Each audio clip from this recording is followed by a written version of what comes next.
Hey everybody, it's good to see you today. It is Wednesday, February 17, and it's Ash Wednesday. We've been talking about this for quite a few weeks as we anticipate the Lenten journey that we start together today.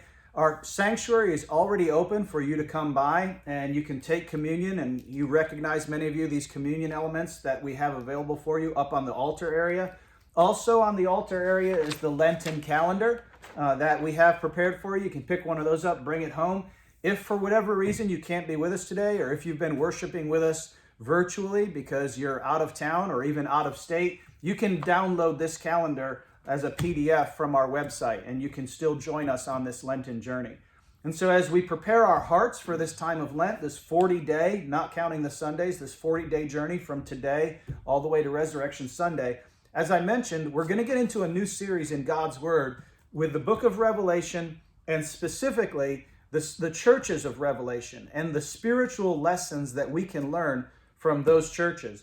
Some things good and some things not so good. And how do we learn from what God is saying through the Apostle John in that revelation that he gave him to those churches? How can we learn how that applies to not only us as a church, as a congregation here at Elizabeth Baptist, but how it applies to us as individual Christians as well?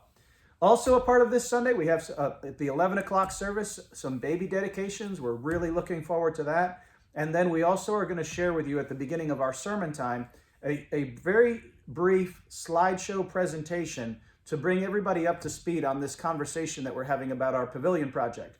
And you can see behind me on our screen in the conference room, that's the very first part of this slideshow presentation for you. And many of you have already seen the video from which this picture is pulled that we had already on our website for you to watch about the design, the layout of the pavilion project. And so here with me this morning, Eddie Clay is our Minister of Discipleship and Administration. You know him. Many of you also know Mark Patterson. Mark's a longtime member of Elizabeth, dear friend. His wife Marlis has oftentimes before COVID used her gifts and talents in music, singing, or playing the piano to help lead us in worship. And Mark is also an architect. Mark was the architect that designed the Uptown Pavilion project. We often refer to it as our farmers market here in Shelby. And so I asked Mark if he would sit down with me and with Eddie and just kind of talk about just some of the things that this project can do for us.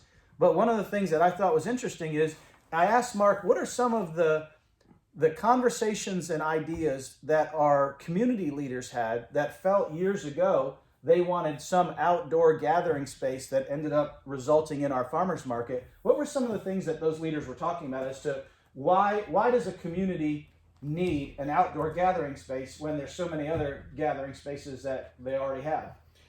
I'm glad you asked that, Rit. There are a lot of similarities between the farmers market and what we're trying to do here, even how it came to be.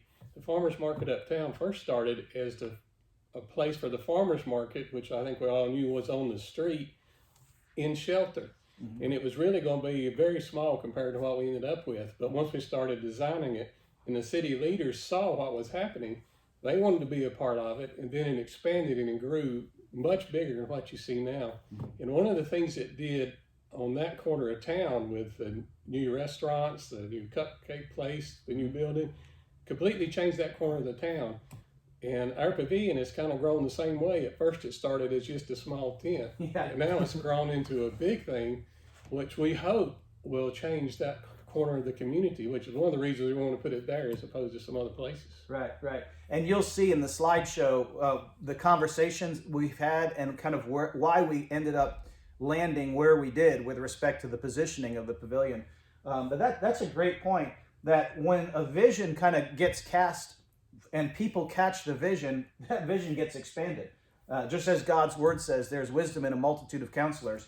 And Mark, as one of our deacons, he's been privy to these conversations right from the very beginning when, as he mentioned, we were talking about just doing a tent. And then as we say, well, how long will a tent last? Would it make it through the winter? All of these questions. Well, let's do it. If we're going to do it, let's do it right. And of course, talk about gathering. Eddie, as our discipleship minister, you've been at the forefront of the challenge that COVID-19 has presented to us with respect to our people being able to get together.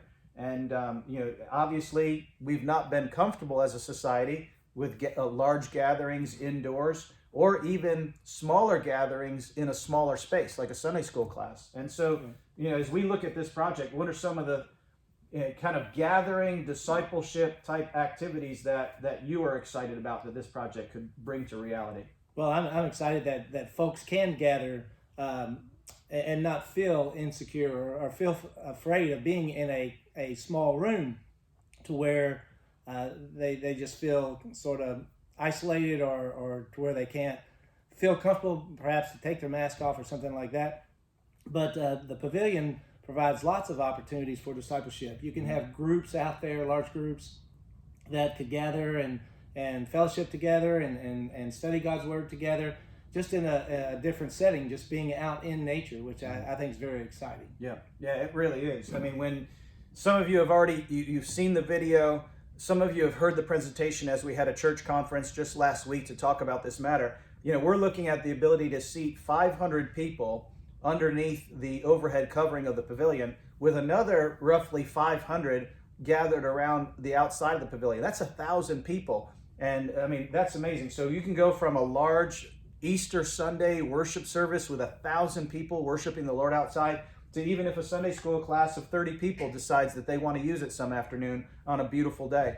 And do a picnic out there. Exactly, yeah, picnic, or like Mark said, farmer's market. I mean, that's something that we could consider doing, a benevolent farmer's market, if you would.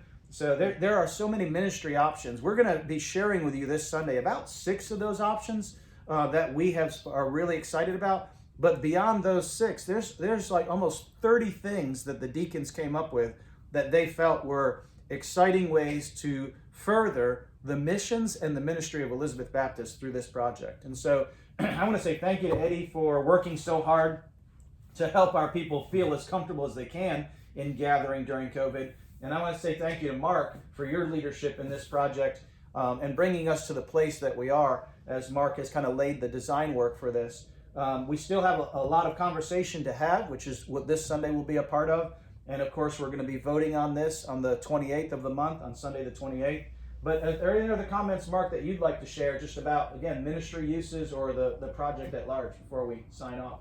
Well, the one thing that you talk about, Rit, is how our church started as a brush arbor. Yeah. And that would be a perfect place for that. Having Vacation Bible School out there, having Invasion out there, Right. singing on the grounds. We used to do that on the front porch here.